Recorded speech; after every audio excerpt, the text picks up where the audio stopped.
I was on a plane coming back from Toronto to San Francisco on Friday morning. When I took off, my bank was still a standalone entity, and when I landed, it was no longer. 5.5 hours later, $140 billion moved out of the bank within 24 hours. Marshall Hawk spent 16 years inside Silicon Valley Bank, helping shape venture lending across Silicon Valley, Canada, and China. Today, he's an author sharing the lessons he learned from the inside, documenting what founders need to know about venture debt. If used right, it was the difference between surviving and shutting down. The CEO of Twitch, YC portfolio company, very big outcome. He responded and said, my company would have died had we not had the venture debt, and it was critical in the lead up to the sale to Amazon. 2020 and 2021, Airbnb had to take venture debt again because of COVID.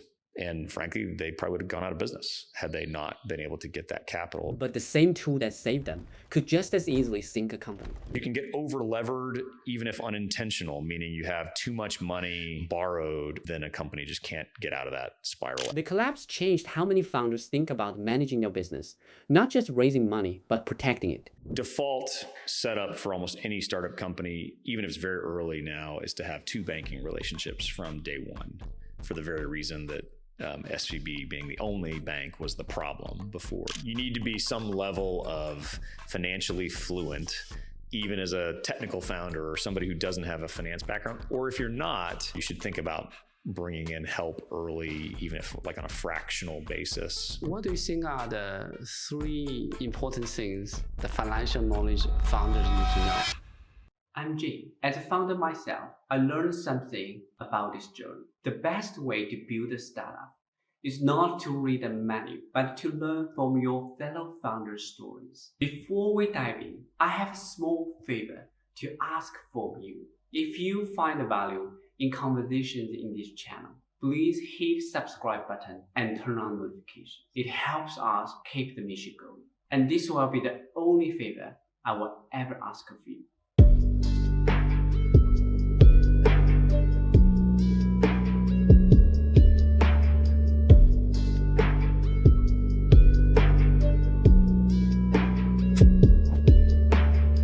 First part I want to touch on is I would love to learn more about your journey as well, how you become who you are. I heard that you actually grew up in Arkansas pawn shop.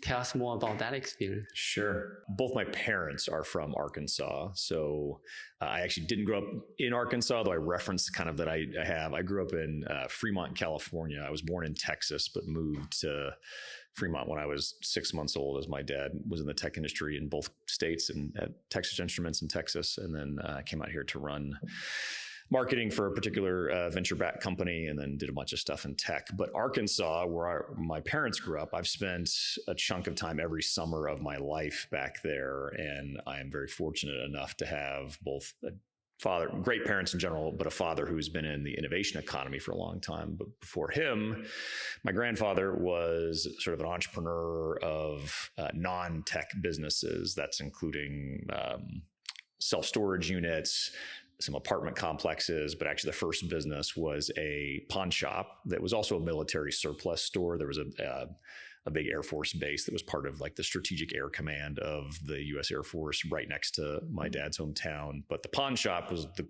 cool thing as a young kid to go visit, because you got to see all these really neat things. There's, some guns, some knives, some gold and silver. That was an interesting place to grow up as a kid. And I think it has a lot of interesting entrepreneurial lessons you can take, even though, pawn shops don't have the best reputation, I don't think. You mentioned about your dad is also in the innovation economy. I heard he is a venture-backed CEO and then later become a VC. Mm-hmm. And one thing I'm curious about is how does that experience impact you? That's the first question. The second question is that you obviously focus more on a venture debt, not a VC equity side. Mm-hmm. Curious that why did you choose venture debt or financing rather than venture capitalism? Sure.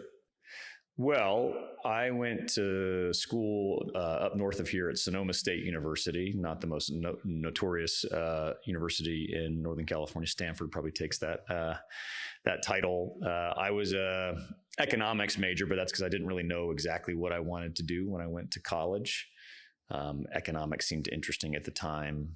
the degree doesn't really help you that much other than I can draw a really good graph on a piece of paper and talk about incentives mattering. I came out of college and really wanted to get into the tech industry because my dad happened to be at that time already an investor at a firm that he joined, and then another firm after that he co-founded with a couple other partners. But I, coming out of college, didn't have a technical degree. I wasn't a computer science major. I wasn't electrical engineering or any engineering for that matter. So I thought the only way to be in the tech industry, or the closest way I could get into it, was to work for a bank that was the bank to tech companies. So I actually started my career at a place called Comerica Bank because they had a training program where they would hire people out of university. But I didn't think I could actually go work in, maybe that was a misinformed perception at the time, but I didn't think I could go work for a tech company directly. That I thought the easy way to use my degree in a way that let me touch the venture economy and the innovation economy was to go work for a bank that lent money to startups. These days, I don't know that you don't have to have a CS degree or an engineering degree to go work at a startup. Didn't need one back then either. And I came to find out that a lot of the things I get the benefit of when your father is both an entrepreneur at a venture-backed multiple companies, and then an investor, and then even grandfather doing pawn brokering and running a bunch of businesses, that a lot of the things you learn just by being around your parents or your grandparents, how to read people, how to communicate well, sort of the stresses of, being in a tech company or an investor, those translate really well to being a tech lender. I also don't think, unless you're maybe a member of the Draper family and a few other examples, you can't really trade on family name in venture capital. Like, you can't just go say, oh, I'd like to be an investor now, even if your father is one. A lot of times you have to have, earn a track record somewhere, maybe have your own success. So that sort of kept me out of the equity world in the first place. For a lot of our audiences, they might not be familiar what a venture debt is. Can you describe what it is? Sure. Venture debt's a tool, just like venture capital and other forms of financing. It can be used well, it can be used poorly, but what it is a piece of debt. Who provides this money, we'll talk about probably in a little bit, but it's banks and private credit firms that provide venture debt. And that debt gives startups, when used well, an extra 3, 6, 9, maybe 12 months of runway on top of the equity they've raised. And the reason you would want this debt is that you hope you can accomplish, the company can accomplish a meaningful couple of milestones, add more customers, get a new product launched in the time frame the debt provides, so that when you go out and raise equity again, the valuation that you're able to raise at, hopefully successfully, is higher, and therefore you as a company take less dilution in the process. So founders, the executives, the employees, and the existing cap table can hopefully own more of the business, not only right now or whenever you did this, but in the future when there's hopefully a good outcome, everyone owns a bigger share of that outcome. At the same time, it's relatively rare in the tech world. Like, it's very rare for nowadays for founders to come and say, I'm going to use a venture debt for raising. And what do you think has caused that difference? Or do you think it should be more popular? From my time at SVB most recently, where we saw sort of a more than just 50% of the market, so a pretty good, significant, statistically relevant sample size, about 40% of the companies we worked with, about 40 or 50%, actually it depended on the year, would use debt of some form. Most of that was venture debt. So not everybody uses it. Not everybody actually ever draws it. We can talk about what that means in a minute. So it's relatively prevalent, but I think you find it's not always used by companies either because it wasn't the right time. It wasn't a place where debt would really be helpful to use it, and the company doesn't need it at any point in the future. Sometimes investors and advisors, there are some people out in the tech ecosystem that are not not in favor of venture debt. They're pretty anti-venture debt. I talk about Paul Graham in the book at Y Combinator as someone who wakes up every year or two and posts on Twitter that he doesn't like venture debt, usually because something happened with a company of his. Ironically, two of the case studies in my book we may talk about later are both some of Y Combinator's biggest outcomes too. So that's an interesting give and take. The main reason I think most people if they don't use venture debt is they just don't know it's a tool that they can use to finance a company for the right reasons. You don't just want to use it anytime. There's appropriate ways to use venture debt, and there are some very bad ways to use venture debt, again, just like venture capital. And I think most of the time it's just the awareness problem that most people haven't decided to use venture debt because didn't think about it or didn't know about it, which is why I wrote a book about it. Yeah, exactly. The book will help increase the awareness of this tool. I hope so. Yeah. Like I mentioned, this is just like a tool in the tool set that founders can use to get more capital and to get their business going. And you mentioned about the right reasons for people, like for founders to use this tool. What would you say are the reasons founders should consider about venture debt? That's always the right question to ask. There's nuance for any individual company as to when and how they might need to borrow money, or venture debt in particular. But I'll give you two buckets that I think are the right, at least the two most common right places to use venture debt. One is at very late stage companies, tens of millions or hundreds of millions in revenue, tons of customers, products in market, stuff is really working. Today, that'd be the, OpenAIs and Anthropics and SpaceXs of the world. And then the ones that are right behind them that maybe aren't quite that gigantic scale.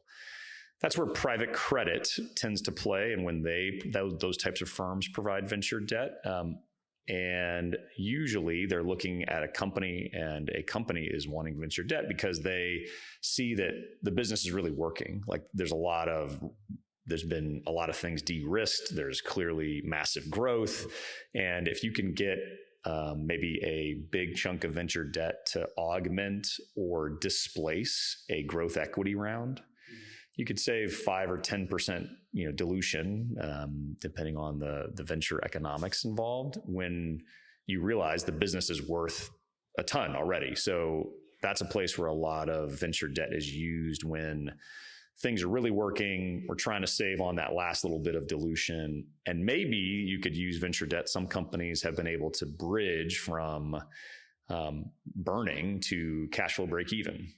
Using debt as opposed to equity. So that's one place. That's where the largest dollar transactions happen, but it's a small number of transactions that happen there. The other place where venture debt, I think, is appropriately used and is the most common use case for it is early on in a company's life cycle. Series A, company has just raised maybe a late seed or a Series A from investors. Unlike the later stage companies, not everything is figured out yet. Lots of things have to go right for the business to do okay. But you can get venture debt at that end of the market, primarily from venture banks. And those banks are willing to let companies, and we'll talk about it probably later with Airbnb in particular, but the venture debt is not required to be used or drawn immediately. So that means a company can raise equity, very quickly raise some venture debt behind that. And they can wait 12, 18, 24 months as they burn through their own equity dollars. And if they see, oh man, if we had another 6 months right now, by using the venture debt that the bank has sort of allowed us to use or draw, we are going to be able to get, the pilot we have with a customer to a full paid contract, or, we're going to get our V2 of a project out into the world, and you decide to draw it then. So it's not an insurance policy, but it allows the company to have the debt committed, and then not use it until they really know it's going to be impactful, as well as they have a reason to use it. Debt can become very problematic if you're just using it to extend runway with no real concrete hope that something is going to go right. That can be a problem for a number of reasons. So that's where people in the early market allow companies to have venture debt in place and not draw it immediately. And that's, I think, a very good thing for companies to have in place, because it gives you optionality and you don't have to use it. Like you mentioned, it's a tools, right? Yeah. It's a very provides the flexibility. You mentioned about a very interesting case that you can raise capital with venture debt. We don't have to draw it. And imagine the founders who don't draw it. What will happen? Nothing. Nothing bad. So I'd say about 50% of the portfolio companies at my time coming out of SVB, which is the most recent lender I worked at, also the biggest, about 50% of the companies would have venture debt at some point in their life cycle, and about half of those would actually use it. So by extension, the other half did not. And that was totally fine. The way those contracts are structured, usually there's a fee up front, so there's a little bit of cost there. You don't pay anything on the debt until it's borrowed, so there's no interest due unless you actually borrow the money. And then the real cost is that even if you don't use the money, typically there's a warrant involved with every venture lender. That's a stock option granted to a company or a lender in this case. And so the lender, if a bank gives you venture debt or a private credit firm gives you venture debt and you never use it for whatever reason, there's still going to be some dilutive economics or dilution, very small by comparison to raising equity. But that is sort of the trade-off for why a lender would be willing to do that. They get a little bit of upside, and if you don't use it, great. They don't have a problem. You're not in trouble. There's no penalty. A lot of times that means probably something good has happened. Maybe you've raised equity sooner, or something else has happened in the business where you need to change the debt structure or something. But it's not a negative thing if you don't use it. And you mentioned about early on, there's a warrant involved with it. So, and also a lot of people, their perception about debt is like it's borrow money, so there's no dilutions involved with it. Like walk us through more about like how this venture debt different than the traditional debt, and how venture debt sometimes is talked about as non-dilutive capital, which I don't think is the right way to talk about what venture debt is. It's less dilutive capital, usually significantly less dilutive, but there is, in almost any situation when you take venture debt, going to be a warrant involved or a small equity stake in the business. The reason that matters, why do venture lenders want this equity stake, is they certainly want upside in the portfolio company for sure.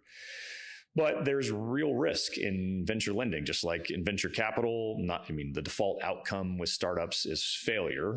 Usually it's not immediate failure, but very few companies become the Apples and Ciscos and SpaceXs of the world. So you need to have upside in the potential winners, and you hope you have a couple of winners or companies that become very impressive businesses in your portfolio to offset the losses that you probably will see to a degree, meaning debt that was not repaid. Most other commercial lending from banks or private credit funds does not typically have warrants involved. And even as a venture-backed company grows, venture debt is one tool from lenders. There are a bunch of other forms of debt financing that people can use, a startup company or a tech company can use over time, that usually can get much bigger, sometimes are more flexible and less costly because they're done for like financing accounts receivable or equipment purchases, like stuff that is not just this is meant for runway extension. So there's a lot less expensive and more sizable capital that larger companies take from venture banks and private credit firms that don't involve warrants. Maybe back to part of your question, Jing, was that the amount of dilution you might see in venture debt usually is going to be sort of 1% of a company fully diluted ownership or well below that. So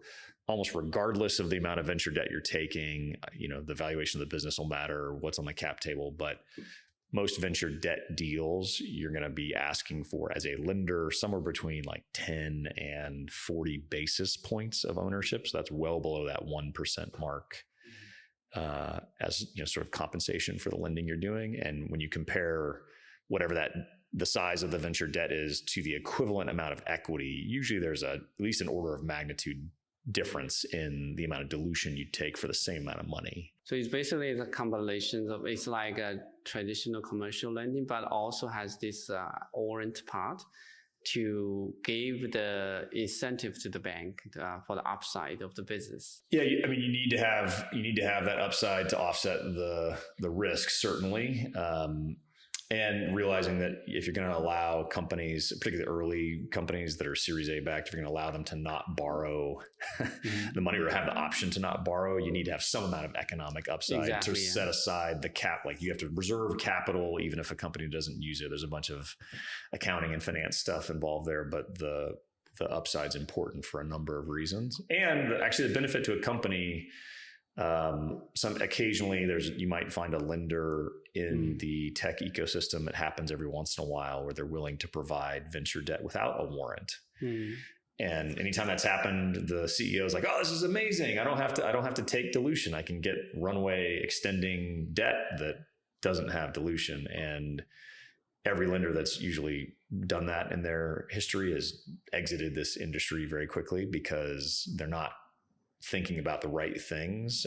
They don't have the upside to offset the downside. The benefit of having that warrant is your lender is now going to be incented in your success as well. You're all aligned in the good potential, upside of the business. And that's real and concrete. And I worked harder for companies where I had, an equity stake, even if they didn't work it or they weren't a customer of the bank anymore. If you called me and I had backed your company and you needed something to be helped with, having people have a small equity stake in your business can be wildly motivating. Equity is also like a tool to align the interests of all parties. Yeah. Related to that, what would be the requirement for venture deals? Venture debt. So most venture debt, I mentioned it happens early. The bulk of the deals done are sort of Series A and Series B companies. The bulk of the dollars deployed is at the upper end of the market. So late stage companies that are, much closer to a IPO or M&A or something like that. But the sort of prerequisite for venture debt in general is that you have raised some amount of usually pretty meaningful institutional equity already. So most of the time that's a Series A or a large seed round. So you're not going to be able to easily get, nor do I think it's a great time to use venture debt when you're a angel-backed company or just small seed round. That can be a hard place to get capital because most of the lenders want to wait until you have at least one institutional investor who is sizable that they know and maybe have worked with before. So let's assume you've raised that equity round. That is sort of one of the main things that lenders want to look at. They're going to look at a variety of other things. They're going to look at a lot of the same things that a venture capitalist will look at: your target market, the founders, your financials, what's your forecast look like, product roadmap. They're also going to look at a variety of things that are different. So they're going to look at the cap table. Lenders will look at the cap table and they want to understand who the investors are, have they worked with them before, where are they sort of at in their fund life cycle.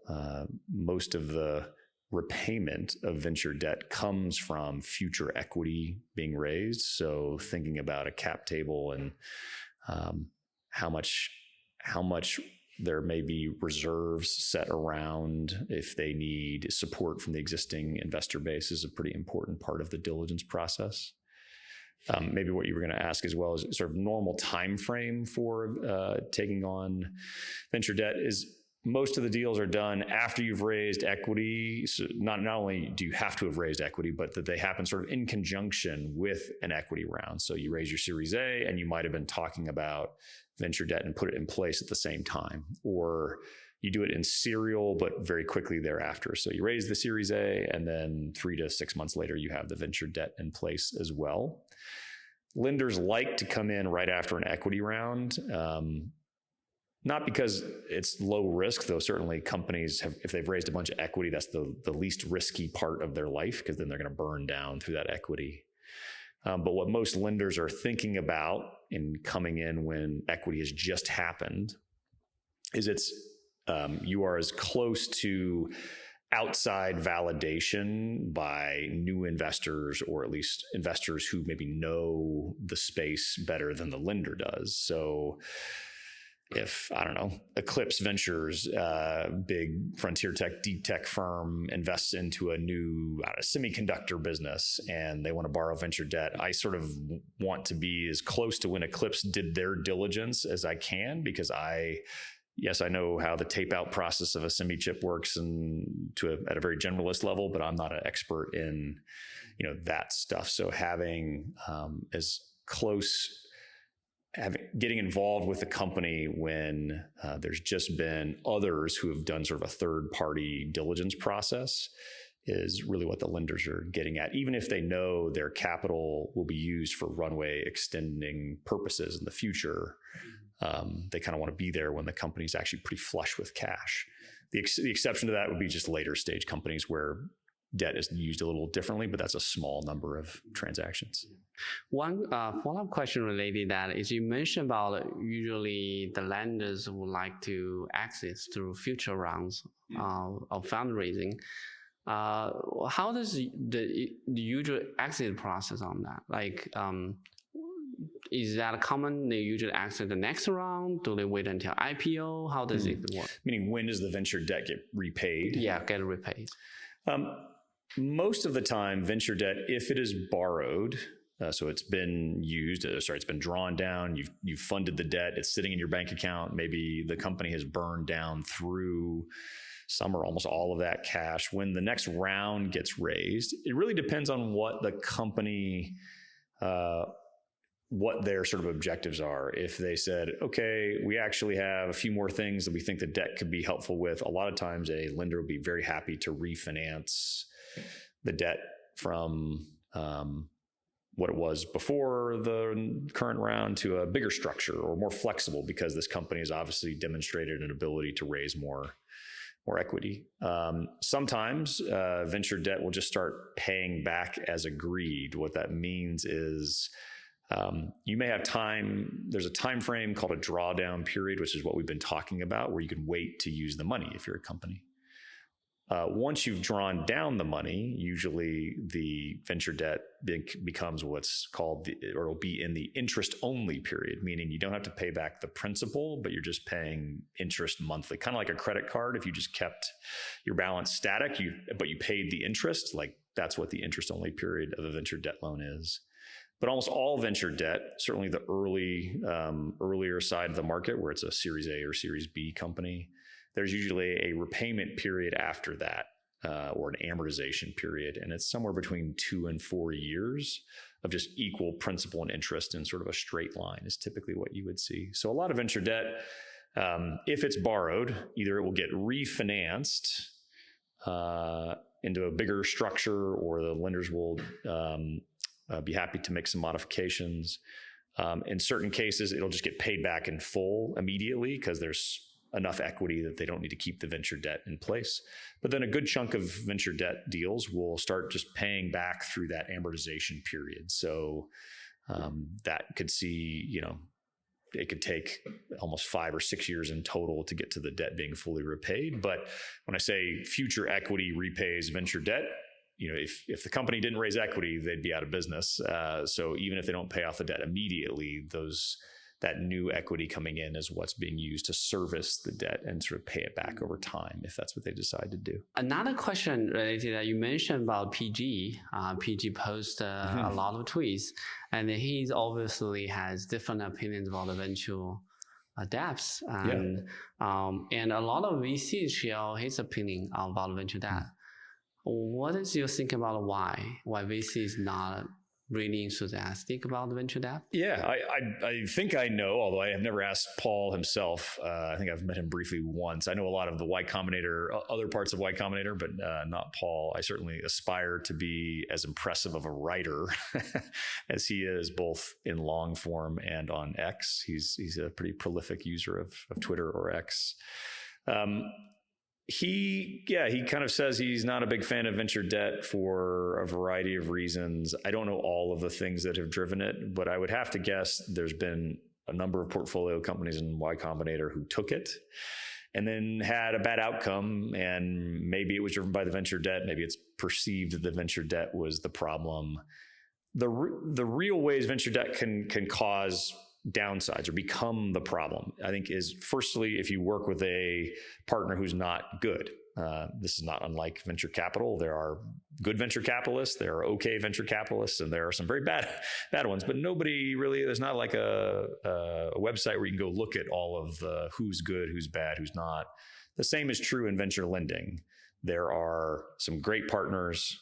There are some not great partners. There's some okay partners. And if you take debt and you get into a risky situation or a company's not performing and you have a bad partner, they can take action to kind of kill the business and maybe get some of their debt repaid. Like, there are things they can do. So that's probably one bucket of like why venture capitalists don't like, or at least some venture capitalists don't like venture lending. The other thing is you can get over-levered even if unintentional, meaning you have too much money borrowed for the stage of the business so that when you go to raise future equity, the new investors who might say, oh, you've got a great business, but man, there's too much debt and I don't want my equity just going in to repay debt. That doesn't do anything to grow the business. So we're not going to fund it. And then a company just can't get out of that spiral. Actually, Clearco is a kind of a good example of unintentionally over-levering a business. There's probably a bunch of other edge case examples, but I think, Paul, the benchmark partnership has been sort of famously anti-venture debt in a lot of cases.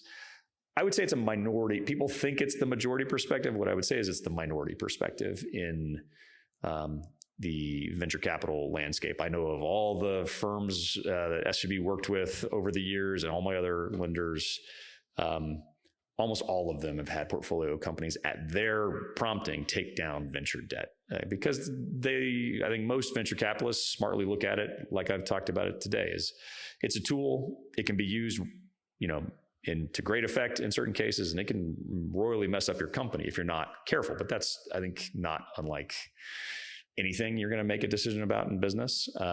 Paul, again, talks about this on Twitter occasionally, but I think you probably read it, Jing, in the back of the book. Like, one of the times he did that, the CEO of Twitch, YC portfolio company, very big outcome, Emmett Shear, know him, and he responded and said, my company would have died had we not had the venture debt, and it was critical in the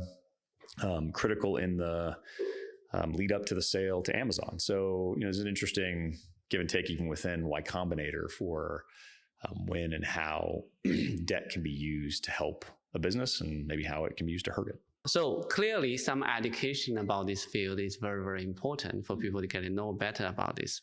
And you take a step and writing a book about that. And tell us more about this book that you write. Well, Venture Debt Deals is the main title of the book. And it's really meant to be a deep dive into venture lending. Who are the parties involved, who provide capital? What does a process look like? A lot of what we're talking about today. What you're going to see in a term sheet from the average lender. What do all these things mean? What is sort of normal? What is not normal? Some of the things you're going to run into in the legal process, which is what comes after you sign a term sheet when you're going to do the legal documents. I had a couple of great law firms, DLA Piper and Fenwick and West, sort of write some commentary in the book. And then some best practices, as well as 5 case studies. 4 of them are companies that I personally lent capital to directly. And then the 5th is SVB's own journey through the unfortunate events of March of 23. But in all those case studies, both talk about venture lending, but also like lessons learned at all those things, and particularly with SVB, how that impacted the broader venture lending landscape.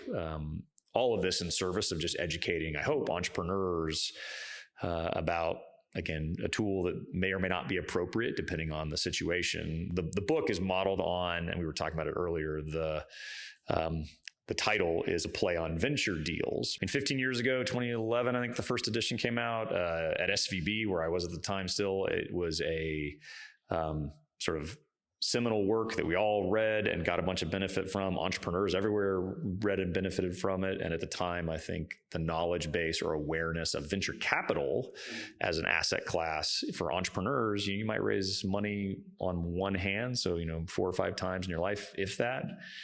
investors did it hundreds of times. So there was a big asymmetry of knowledge base.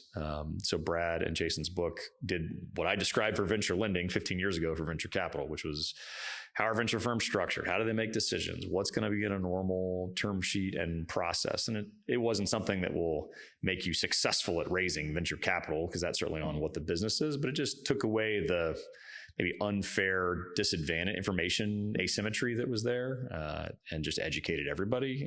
So again, that was sort of the thing that drove me to want to write my book. And I was lucky enough to have actually Brad read a couple of early drafts, provide some commentary. His help has been sort of invaluable in getting my book out. But that's sort of what it's geared towards or focused on. And it's sort of in a similar vein as venture deals as well. In fact, I'm lucky enough that on Amazon, they've recommended the books together now, where it's like, take both down and you can learn about everything, venture capital and venture lending. You have put your 20 years of career experiences into this book. Like you mentioned earlier on, there are 5 case studies all through your personal experiences. Mm-hmm.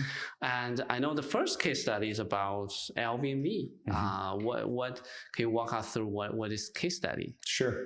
Airbnb, it's part of the funny part of the story with Airbnb is it actually was a long-time client of SVB, just as a bank client, like they needed deposit accounts. And it actually became a client of the bank it was Brian Chesky, I think, who dialed the 800 number, the toll-free number of SVB at the time back in 2009.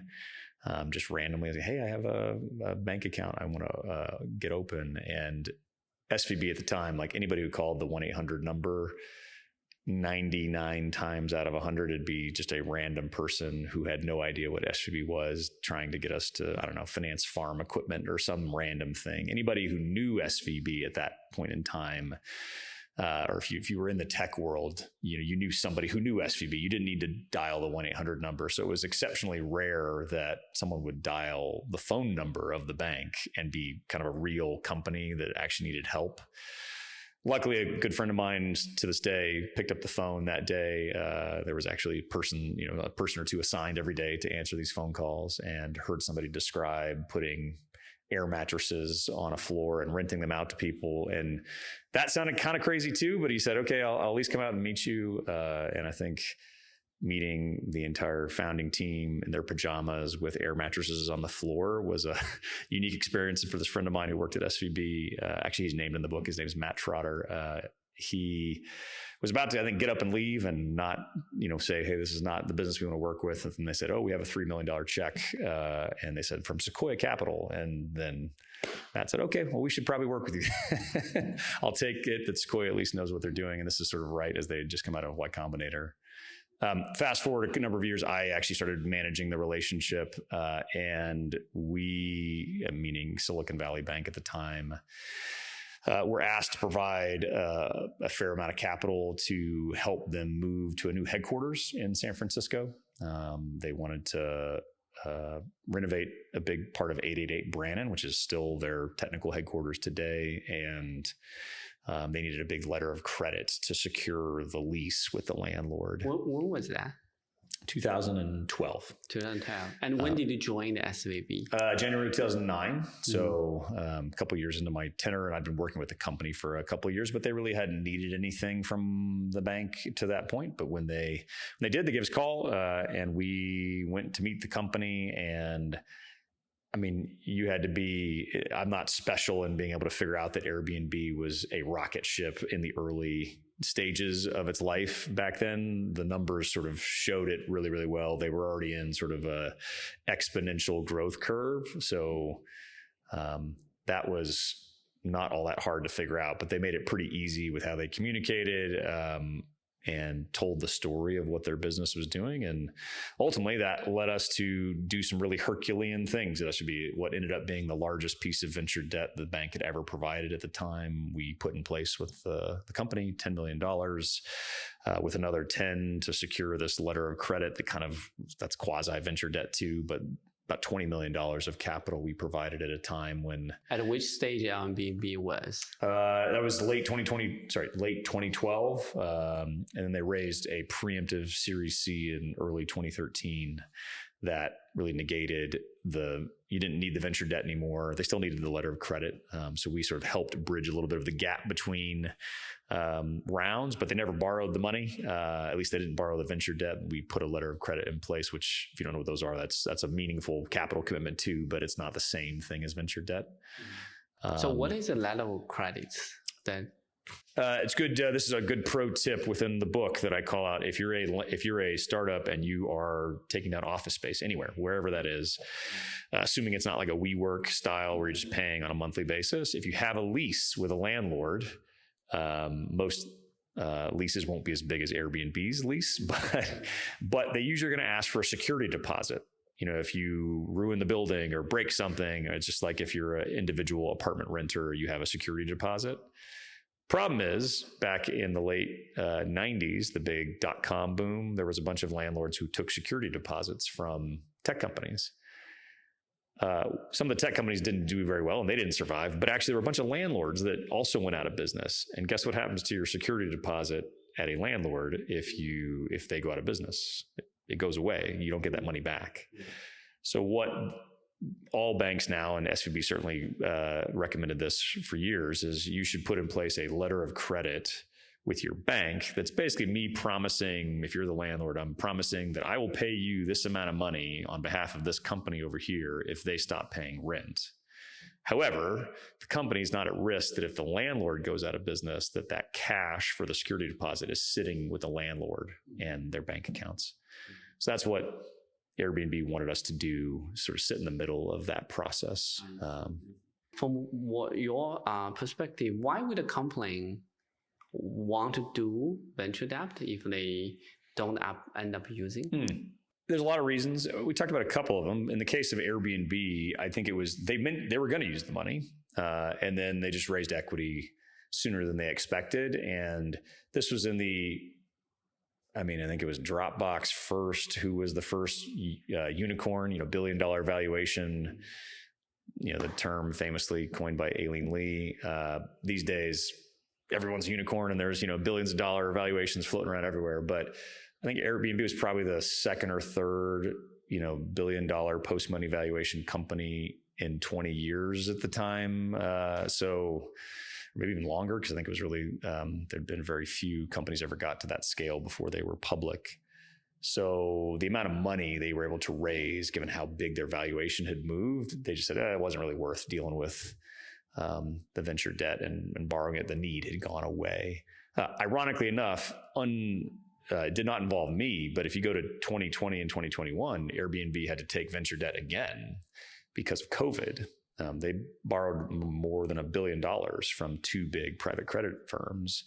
And frankly, they probably would have gone out of business had they not been able to get that capital. And then that very quickly turned around with remote working and some other things. And Brian and the team there, I think, did a phenomenal job changing the business. But they didn't need it the first time, but about a decade later, they borrowed a lot more money to bridge a gap across a worldwide pandemic. Related to that, you do mention that a Twitch founder left a reply on the PG post that without a venture debt, they will be out of business.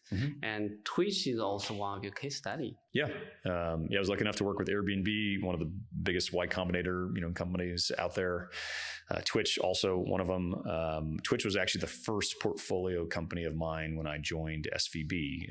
The senior member of my team was closing a transaction with Justin TV, which was the precursor to Twitch back then. And then I sort of managed it from that point all the way through there.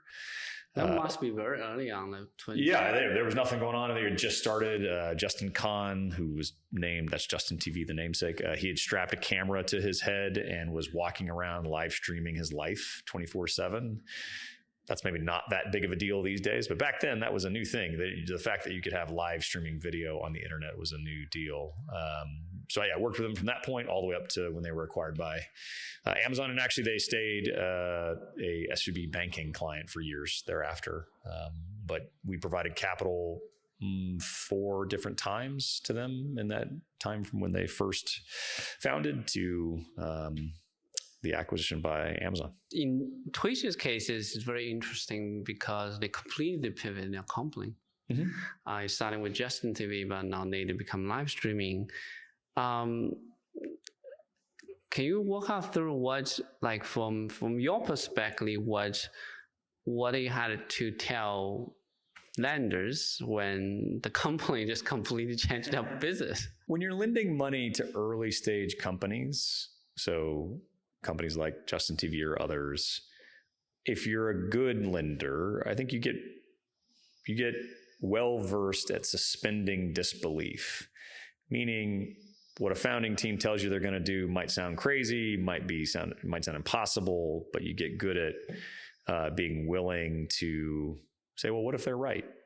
Equally, I think similar trait is, or equally important, is when a company decides to pursue something different or pivot, like you kind of say, well, maybe they saw something that, we didn't, or that they could be right about.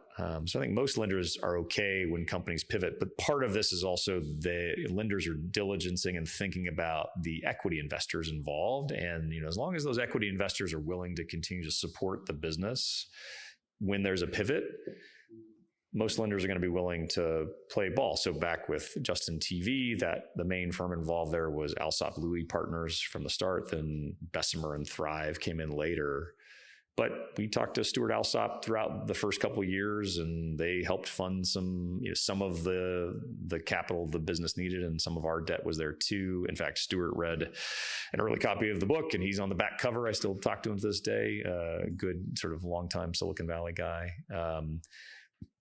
But we sort of don't expect everybody to do exactly what they tell us they're going to do at the beginning, because just that's the way startup, every startup has lots of things that aren't working all the time, and some of them have to pivot, and some of them don't figure it out, and some of them do figure it out after.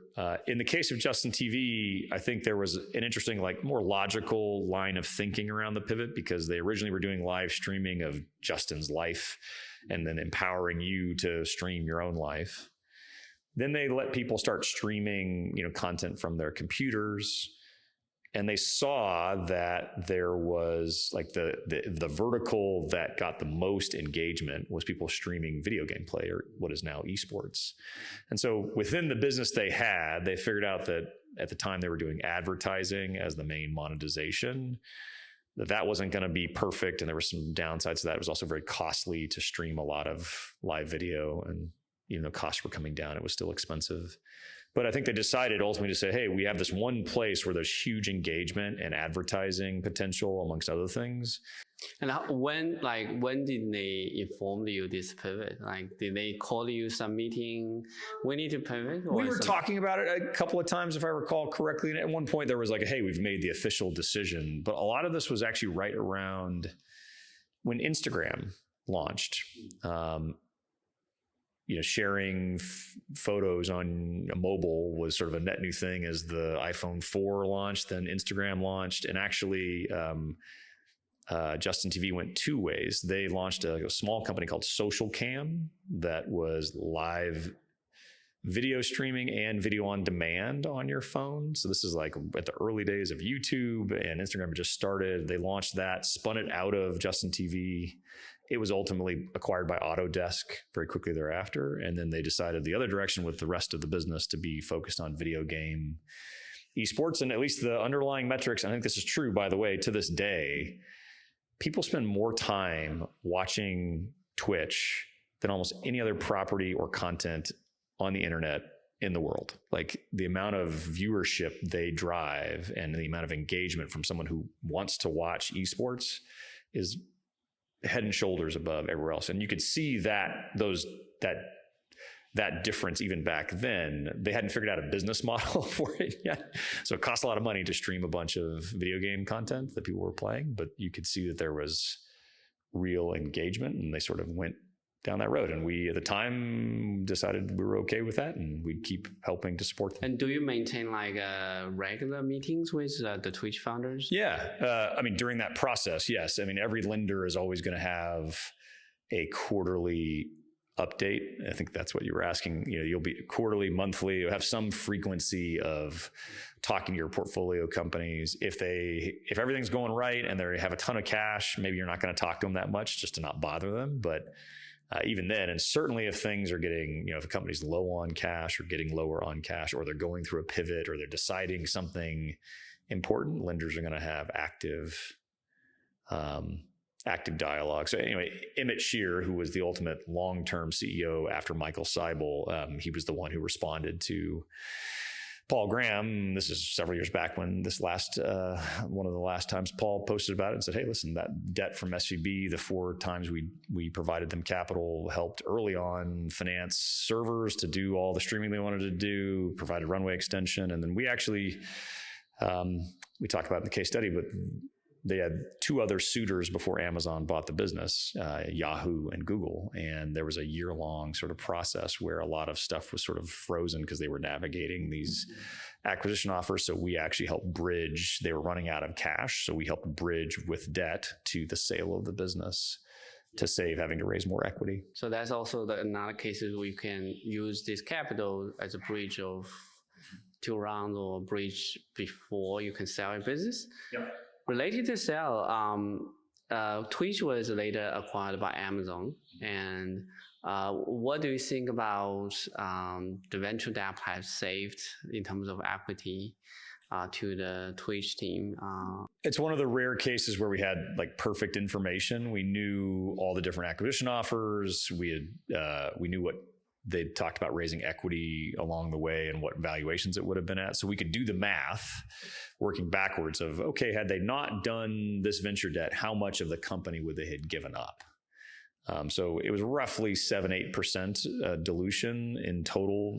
And there's a error factor on there because it's not exactly perfect math, but that's what they saved by letting us provide debt capital. We got a little bit of the equity upside, but obviously they got much more of the benefit of it. And that meant that, $1 billion outcome, that means there's another $70-80 million that gets to go to the founders, the employees, the existing cap table. So it's sort of, I don't know, dollars well spent. Yeah, that's a very minimal saving for them. Yeah, I would much rather have it be in their pockets than others. As much as other investors are great, I'd rather the founders and people building the business, employees, get those dollars.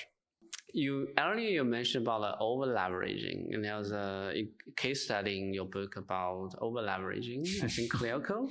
Yeah. Tell us more about that case. Sure. Clearco is still in business today. They're up headquartered in Canada. I was in the lead up to SVB's unfortunate failure in March of 2023. I was actually the best only and token American involved in the Canadian operation. I was the head of the lending sort of side of the house up there. So that's why I was involved with a Canadian Toronto-based company. They are an alternative lender, meaning they provide capital to other businesses, and they use a bunch of tech to do that. But they, just like a bank or a private credit firm, are providing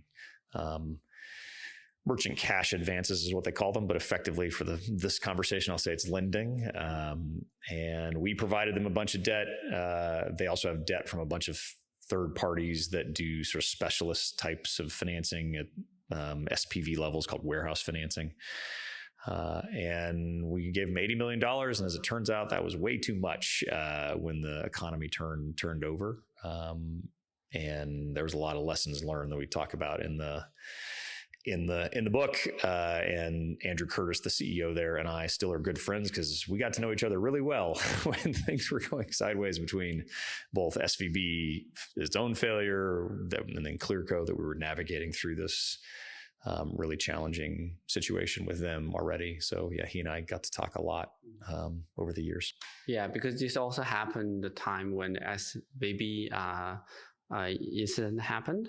I think when the SVB was in quarterly liquidation, the PwC put a loan back in auction. Is that what happened? How does this has impacted Clearco? Well, when a bank fails, international borders always matter in any business context. But when a bank fails, and it's an international bank, which SVB was, those borders matter even more because the local banking regulator in each country is going to get to decide. They have unilateral decision-making of what happens with the stuff in that country. So most of SVB's business was in the United States, and actually most of it has stayed intact as part of First Citizens, who bought the business. And I worked for First Citizens for 2 years. They've done a great job sort of keeping a lot of the organization around and alive. Still have some great friends at SVB here. But in the different countries that were not the US, you had a variety of different outcomes. So like the UK arm of SVB was sold to HSBC the day after the bank failed, basically. In China, mainland China, the joint venture that SVB had with Shanghai Pudong Development Bank, or PUFA, like that sat for a good 2 years because, the US government can't tell the Chinese government what to do and vice versa. So that sat and sort of operated randomly or differently.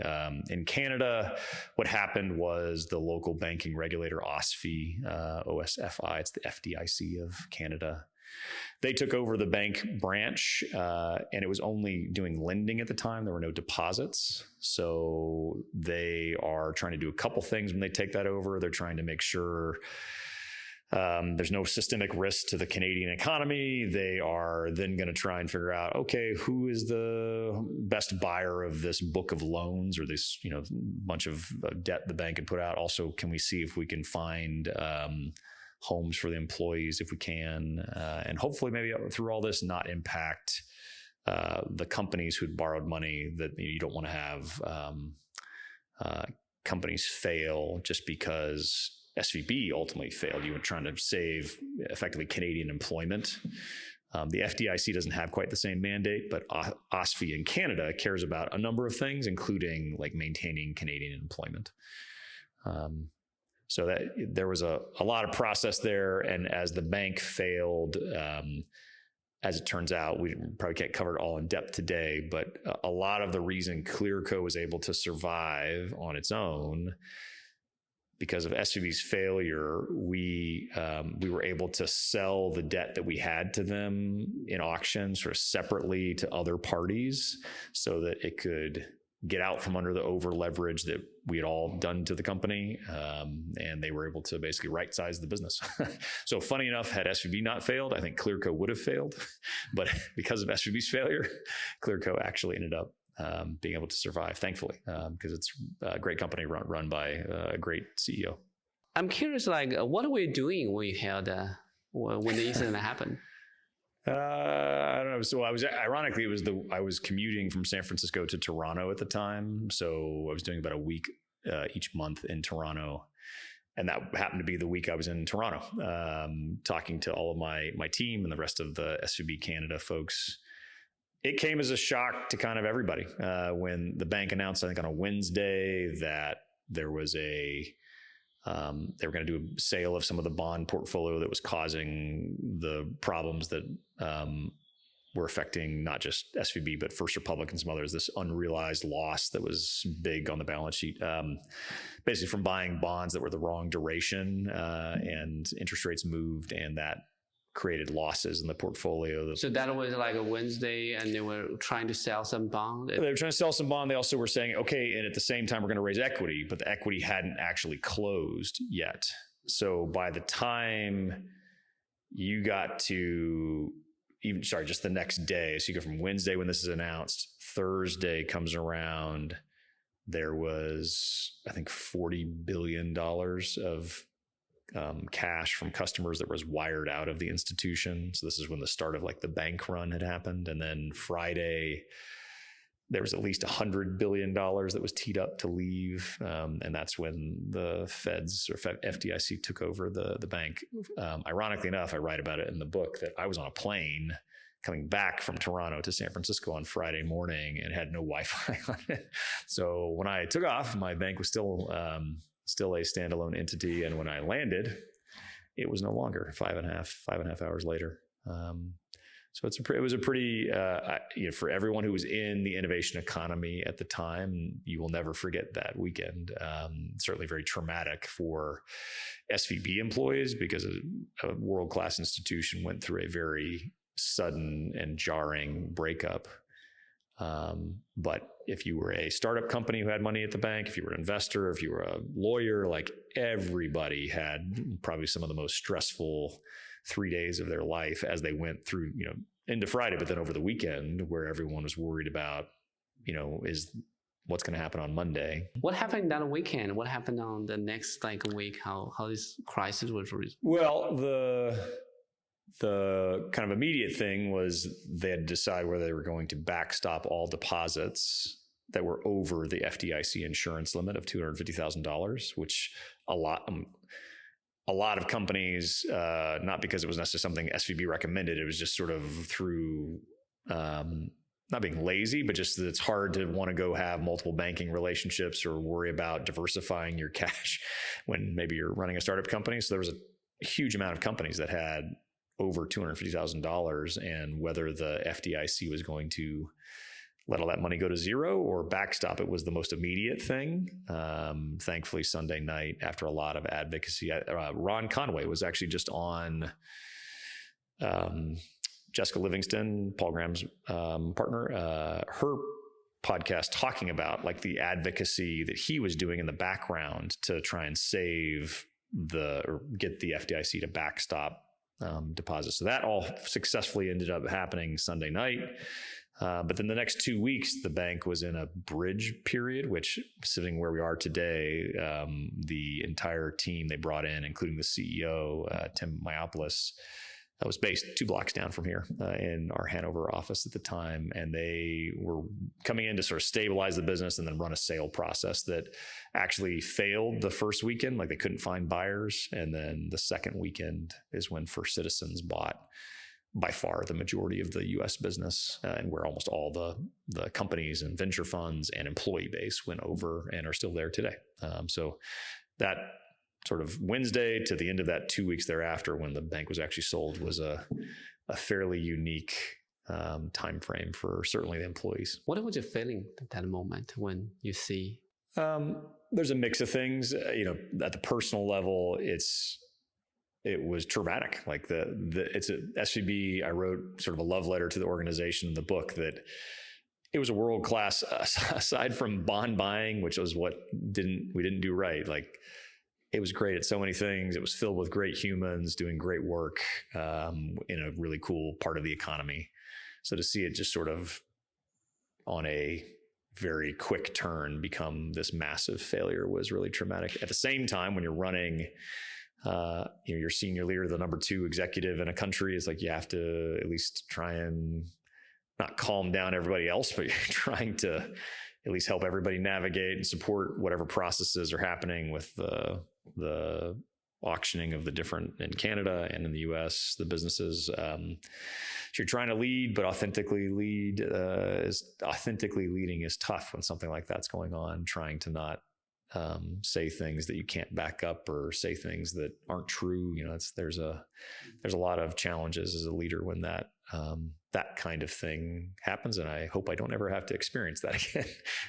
I'm curious from your perspective, what caused this? Like, what's the reason why SVB will be in that particular state? Like, why that Wednesday happened? I write a little bit of like the depth of this in the book. There's actually a great Harvard business case study on this where they really go into a lot of the details. What it really came down to with 2020 hindsight is the bank wasn't doing a good job predicting sort of the venture capital investment inflows and outflows, and misjudged both that as well as interest rate, where interest rates were going to go. So banking 101 is that you take money from your customers who have cash, you keep that on deposit, and you lend out some of that money out to other companies that need it. In the case of SVB, they always had a really low loan to deposit ratio, meaning for every $1 they got of deposits, they could maybe lend out 40 or 50 cents, because in total, if you took all the venture-backed companies, they're actually all collectively overly liquid. Any individual company may be running out of money. They may have a lot of money. So not everybody needs to borrow all that often. So you'd have to take the money you could not lend out. What SVB did was go buy bonds, treasury bonds. So very safe treasury bonds. You're not worried about the principal being paid back. What they got wrong was seeing that they didn't see that the Fed was going to start raising rates quickly in the span of a year. Was the fastest increase in, I think, 40, 50 years, when they ultimately started raising them off of zero. And the moment you start raising interest rates, the value of any bond you already have goes down. So that's where SVB got not only the interest rate predicting wrong, but they were also hoping, and I say I was part of SVB, but I wasn't part of these planning discussions. It's a very small group of people who were doing this. They got they thought maybe there'd be more continued venture capital inflow to sort of offset any concern about having to liquidate those bonds, because that's when the losses that you have become real. And that 2021, 22, the market had started turning over and venture capital dollars started dropping off until we've gotten now to the AI world in the last couple of years. Venture dollars deployed has been coming off its high point of 2021.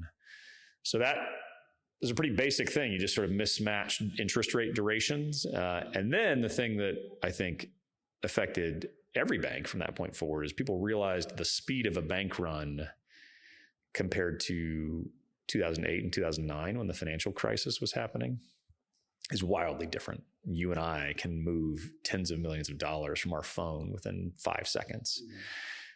15, 16, 20 years ago in 2008, 2009, you had to walk into a branch and wait for a human to, let you wire money. And then you had to wait in the line to even get to the human. So that, SVB put itself in a position to be subject to a bank run with this mismatch in the bond portfolio. And then the speed of $140 billion moved out of the bank within 24 hours. There are very few banks on the planet that could absorb that amount of movement of money in that short amount of time without catastrophic failure. So that wasn't the reason, but it was something that contributed to the problem. The main cause was just getting what to do with the bond portfolio wrong. And unfortunately, and then some crisis management stuff. And there's other things you could say contributed to the problem, but it was really at the top of the main divergence from being a standalone independent company was when we had a problem in our bond portfolio. Do you think 3 years later, we as a society have creating the guardrails to prevent similar thing happen? Well, the bond thing, the bond portfolio problem, I think every bank a lot of banks were already paying attention to that before SVB had the issue. And then anybody else, everyone's managing that interest rate risk and sort of bond issues that SVB had. That's not an issue. The bank run problem, the speed at which money can move, that's an interesting question. I think some banks, I'm sure, have put in circuit breakers or things that would prevent certain amounts of money moving out. I also think the Federal Reserve and the FDIC saved a lot of concern about it because they backstopped SVB's deposits even over $250,000. And then actually the other thing that's more prevalent now because of SVB's failure, both for personal banking as well as commercial banking, so for companies, is there's insured cash sweep is the name of the product, or ICS, where it ladders out. If you had $5 million, a lot of the fintechs out there, as well as a lot of the banks, will allow you to, or they will do this for you. They put $250,000 chunks at, in that case, 20 different banks. So you have FDIC insurance up to that full $5 million instead of just the $250,000 you would have at one bank. So that's actually helped solve for a lot of the bank run concerns that people have. But I don't know, I think everyone has to pay attention to the fact that, if ever there's a crisis of confidence in a bank, the speed at which the money can move around out of that bank is very real and very quick. What do you think are the 3 important things the financial knowledge founders need to know? Now that we all know that, okay, 250, that will be insured by FDIC. Oh gosh, I'm not sure I know the exact right top 3. Maybe, how about I talk about the things that have changed since the March of 23?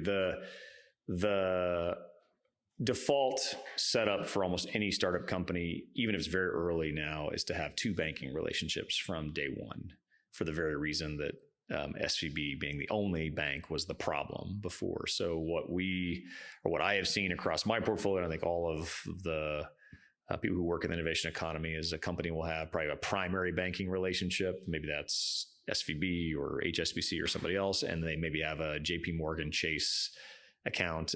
If they work with a fintech like Mercury or Row or Brex or Ramp, you might even have 3 banking relationships, because most of those people I just mentioned that are fintechs are not actual banks. So the problem is, if they were to run into trouble, like, your ability to access money is a little more complicated. So some investors would say, hey, if you have one of those, Mercury's great, UI, UX, awesome. But if there's a failure sort of dynamic like SVB, you need to have not just one other bank, but maybe 2 other banks. So you've got some backup.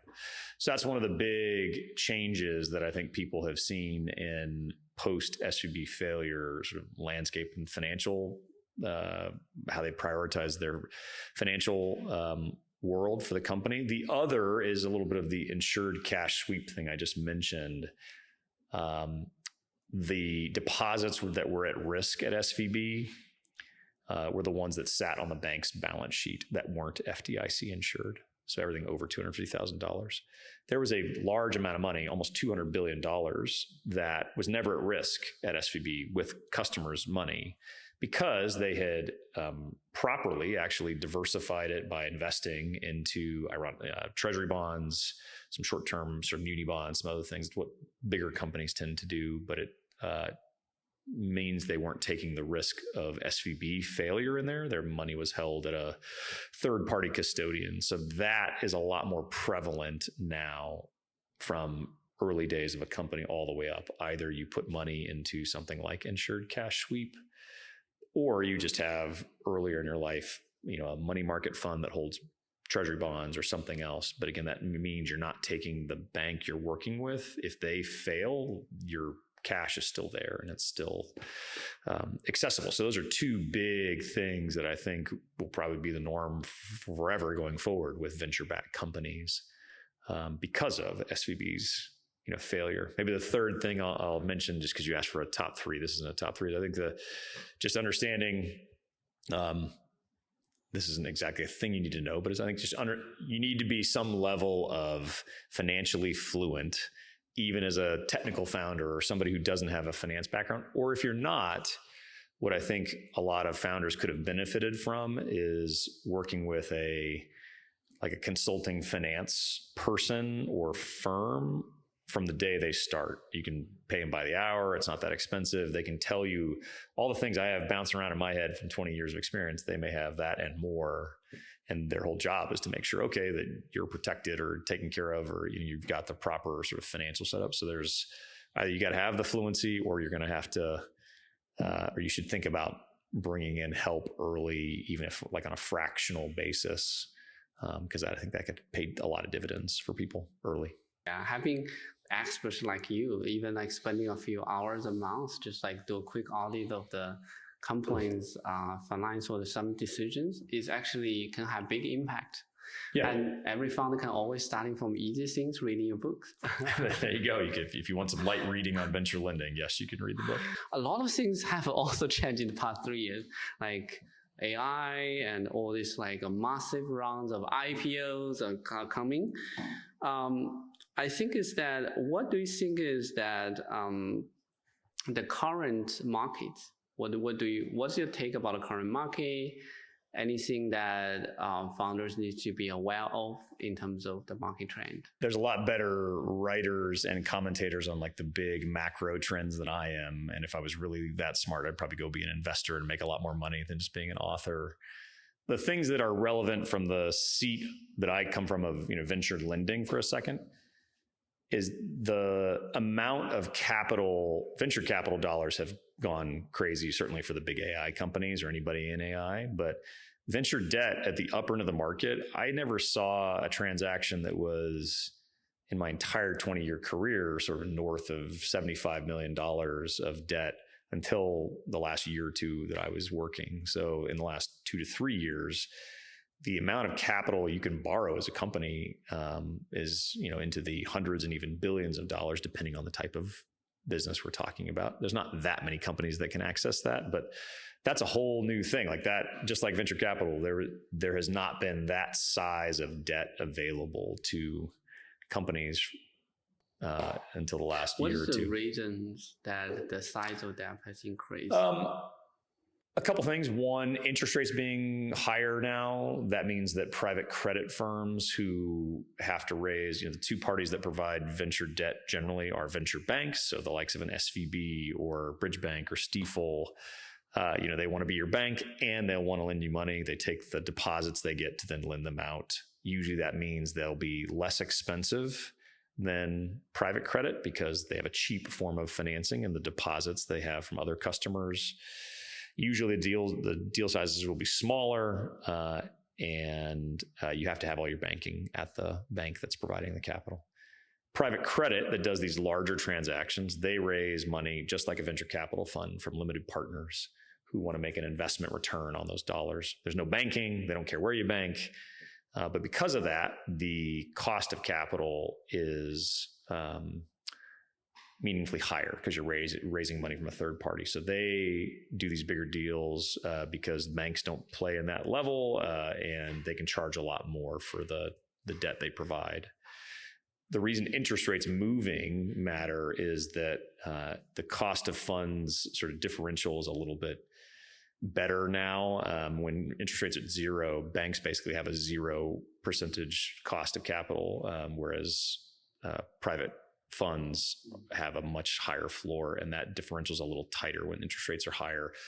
That's maybe one net factor. The other is that companies, private companies, the OpenAIs and Anthropics, but actually all the other companies that are sort of right behind them, have all gotten to a scale and size that we've never seen before. Like these are the biggest private companies in the history of the planet. Probably have $2 trillion IPO soon. Yeah. Very soon we'll see how they do in the public market, I think. But private credit, there weren't that many companies that you could justify wanting to lend $100 million, $500 million to. And now there's not, thousands of them, but there's a fair number of companies that are at a scale and size and magnitude where they can, put that capital to work. And then the last thing would be a lot of what these bigger deals are helping to finance is not just venture debt in the classic sense. It's helping finance equipment or GPU build outs or data centers. Yeah, it's like physical assets, which debt has always been a pretty good use for things like that. That's why, commercial real estate and your home mortgage. Yeah. Right. So you've got a combination of all these things sort of bringing a lot of, and a number of other factors too, bringing a lot of the very big private equity shops that have private credit arms like Apollo, Blackstone, Owl Rock, whatnot into the market. In addition to, there's a number of other private credit firms that have been active in venture lending for years and decades. WTI, Hercules, Trinity, like they are still active, but you've just got a litany of new players willing to provide capital. So that's one of the biggest sort of things that's interesting to think about. If you're a later stage company, you can take down capital from venture lenders throughout your life cycle, which I don't think would have been true 5-10 years ago. The other thing I'd call it, maybe that's new these days, is just the number of options, both from private credit and venture banks. There's never been more venture banks out there, both sort of classic ones like SVB, JP Morgan, others, some new entrants like Stifel and HSBC, and then all of the tech-oriented like banks or fintechs between Mercury, Row, Erebor Bank that just launched in the last year. You've got a number, there's just more options, which I think is just healthy and good for entrepreneurs than there have ever been. And then we'll see where AI goes with, impacting finance there forward. How does the risk profile look like for companies who own some of hardwares versus purely application layer companies was purely producing software? There's a lot of competing factors in how to answer that question, because historically, software business the last 10, 20 years, I think everyone thought were maybe better because they were capital efficient, and a lot of SaaS businesses got their customers to finance the business. So they'd pay a year or two up front. And in fact, it was hard as a venture lender to get really good enterprise SaaS companies to borrow money because they didn't need it. So a lot of traditional SaaS company don't need the debt. You had to find unique ways or sort of very specific use cases, but it was less common for them to have a natural borrowing need just because their working capital cycle was, if you wanted Workday or Okta or Salesforce or whatever, like you would pay a year in advance, so the company providing the software is getting, financing It's its kind of customers. also kind of financing, like customer financing. Yeah, totally. Exactly. It's the cheapest revenue is the cheapest form of financing. So that was the last, I don't know, call it through 2023, 2024. And now, ironically, with AI coming to the forefront, you have a lot of people questioning the defensibility of enterprise sort of pure software applications, and then saying, hey, wait a minute, somebody who's building something physical or analog or has a hardware component in the real world, that might be the more defensible business model in the world of AI we're living in. At the same time, another competing factor is if you're financing GPUs or build out of a data center, you worry about depreciation and obsolescence and other things. And even in the last year, I think there's been sort of some people were thinking GPUs were going to depreciate way fast and lose value quickly, and there'd be a lot of replacement. But now maybe people are figuring out that maybe GPUs can be repurposed to do things for longer. Like if you're a lender, this is some of the things you care about because your collateral or the value of what you're financing is that physical item. So it's a bunch of interesting things, but it generally means that the most attractive companies from a lender's perspective right now are people who probably have a mix of software and hardware in their business, even if it's just internal server build out of GPUs or training for training models or whatever it is, or you've got a physical thing like Waymo or SpaceX or others, in addition to software stuff that you do. One follow-up question related to that, you mentioned about the SaaS used to be considered to be very good business models. Mm-hmm. Like you get basically money ahead of time, mm-hmm. And it's recurring, so it's very safe. Mm-hmm. Nowadays with AI, a lot of SaaS companies are going through these challenges of new companies like building a vibe code, a new SaaS app over the weekend and give it to the customer for free.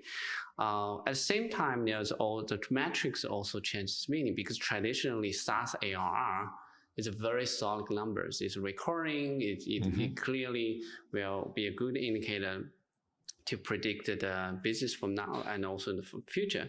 But nowadays, the SaaS, the ARR or the metrics like this become more like Vibe version, which is it could go away very quickly. So the risk profile is different. And from a lender's perspective, what would you think about the metrics that is useful in this new world? That's a tough one. I don't know what the answer is, partly because I'm not an active lender right now. I took a career break to write a book, which is not a good choice if you're trying to make a lot of money, just to be to be clear. But I talked to a ton of people who are still in the lending industry. I sort of know people at almost every firm that is active. And I think they're all grappling with the issue you're describing, which is, what's the right way to measure these older companies? And is there real risk of them failing, or there's just sort of temporary? Are they all going to be able to figure out AI? That's on one side. And then with these new businesses that are perhaps more consumer style or consumer like, in that you and I could switch from OpenAI to Anthropic right now if we wanted to, just go spin up a new account, paid subscription or API, enterprise level with one of them and drop off the other. And like the switching costs aren't, at least right now, it doesn't seem like that high. So what is the right thing to measure in evaluating the businesses? Is it, token usage? Is it outcome-based models? I think the guys at Sierra, Brett and the team at Sierra, are talking about that a lot, like trying to build people based on outcomes. But I don't know anybody's figured this out yet. And it's one of the things that'll be interesting to see what happens, is to like what kind of true riskiness or repeatability of these business models is there in the long run? Because I don't think any of this is settled. Yeah, Sure. I think we are in very early stages from this. The technology is still changing rapidly. It's still not clear like which with the technology moving so fast, does it favor the incumbents? Does it favor the new startup founders? Probably that would be a great topic for our future conversations. For sure. I'd love to come back and talk about it once it's all been figured out. Cool. For the last part, actually, I want to come back to your own personal journey. And you left a very high, stable 16-year career in SVB, Northern California, to start to become a book writer. And you entering this burn mode, you mentioned in earlier conversations, and spending your own savings on this. How did you experience the first-hand change of your perspective to be an entrepreneur now that you used to lend money to?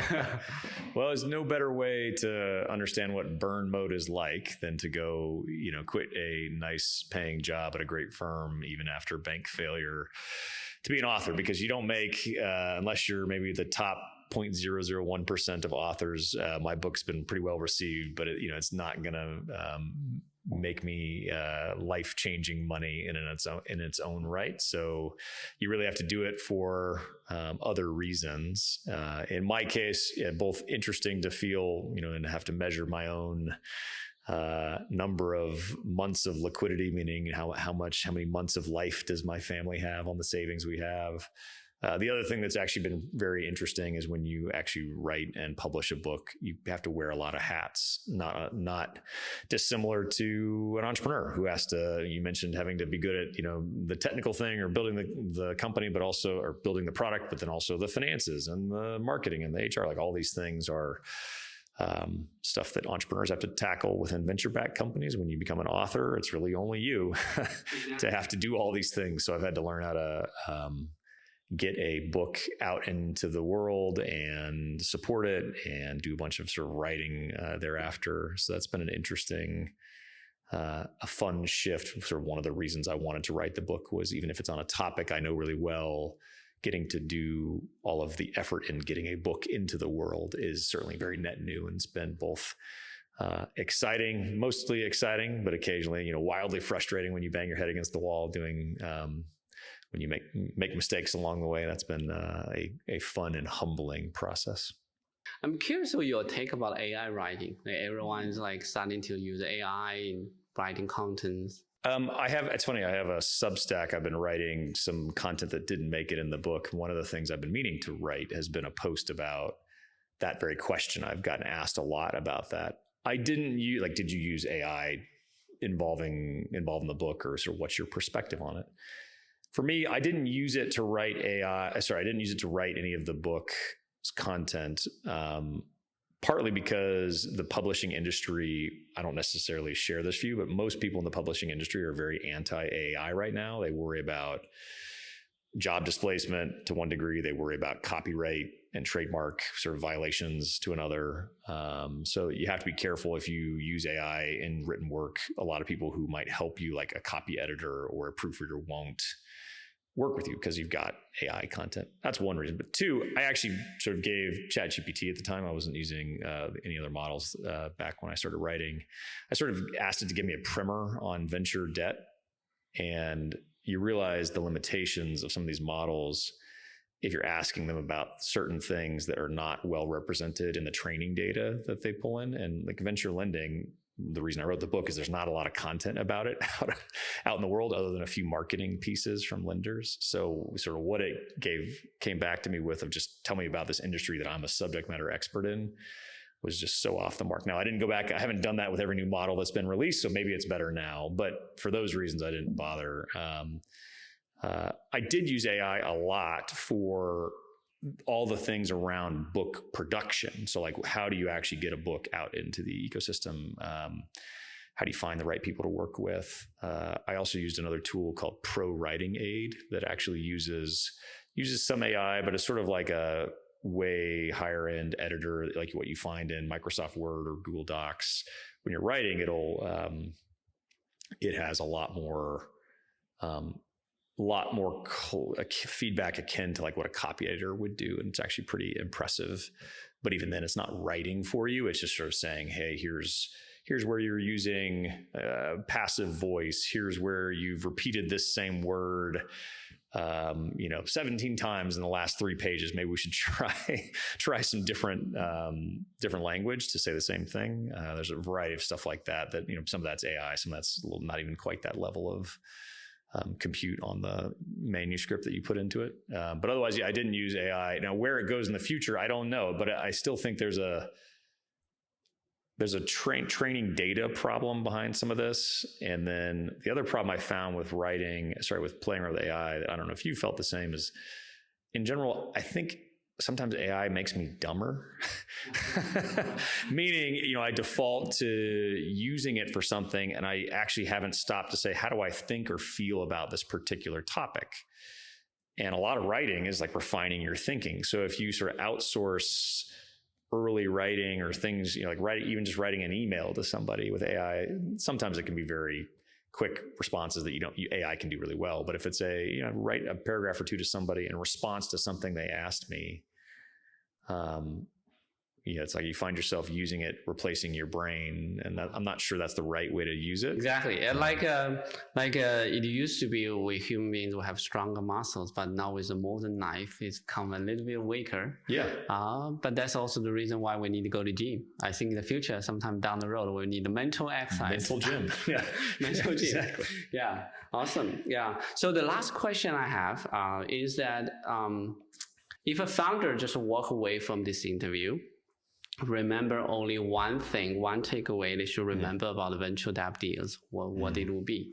It's probably just the message I've said to lots of folks when they're asking why I wrote the book is that, listen, I want you to be aware there's a tool that can be used to help finance your business. It may be the appropriate tool in certain cases. In certain cases, it may not be, but it behooves you as a founder or an entrepreneur out there, if you're listening, or even an investor for that matter, know that this is at least one of the things that can be used in a variety of situations to benefit the business. That's probably the main goal. Again, whether it's useful in the current situation a company's facing, that's a different question. But just knowing is out there is, I think, an important thing that hopefully will benefit a lot of people over their career journey. Yeah, exactly. It's like tools, and having these tools, you don't have to draw it or don't have to draw the money or use it, but having this tool gave us the flexibility and to give us more options to creating good business. Yeah. Awesome. Really great to have this conversation. Thanks you coming for sharing with the community. So much fun. And I'm very looking forward to our next one in which we discuss about how to figure out the right metrics when we will have an answer for that. All right, deal. Thanks for having me and excited to have the second conversation. Thanks for watching the full interview. Don't forget to subscribe to our YouTube channel and turn on notifications so you never miss the next one.